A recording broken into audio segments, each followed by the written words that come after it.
এখানে আমি আলুর বড়ার একটা রেসিপি শেয়ার করছি। এখানে আমি 3টে মতন আলু গ্রেট করে নিয়েছি, তার সাথে এটার মধ্যে আমি কাঁচা লঙ্কা দিচ্ছি। আর এটা যেহেতু নিরামিষ, তাই জন্য এটার মধ্যে পেঁয়াজ রসুন কিচ্ছু পড়ছে না। আমি ডাইরেক্ট এটার মধ্যে বেসন দিয়ে দেব। বেসনের মধ্যে আমি নুন আর একটু লঙ্কার গুঁড়ো দিয়েছিলাম, কিন্তু সেই ক্লিপটা আমি নিতে ভুলে গেছি।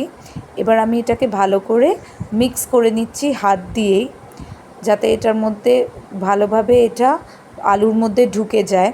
ওই জন্য এখানে ভালো করে আমি এটাকে মিক্স করে নিচ্ছি। কিন্তু আমার মনে হচ্ছে যে একটু ব্রেড ক্রাম্বস আর একটু ময়দা লাগতে পারে। আগে আমি ব্রেড ক্রাম্বসটা দিয়ে দেখে নিচ্ছি যে এটার মধ্যে থেকে জলটা সোক হচ্ছে কি না।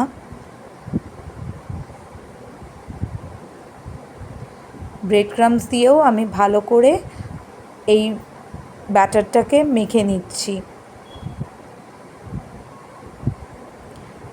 কিন্তু মেখে যা মনে হচ্ছে যে আর একটু ময়দা লাগতে পারে, তো ময়দাও আমি এটার মধ্যে লাস্টের দিকে অ্যাড করেছিলাম, সেই ক্লিপসটা আর আমি দিইনি। তো আপনাদেরকে বলে রাখলাম যে আপনাদের যদি ব্রেড ক্রাম্বসে না হয়, তাহলে আপনারা এটার মধ্যে ময়দা বা আটা দিতে পারেন। আমি এখানে কড়াইয়ে তেল গরম করে এটা ভাজতে বসিয়ে দিয়েছি। রেসিপিটা কেরম লাগলো নিশ্চয়ই জানাবেন।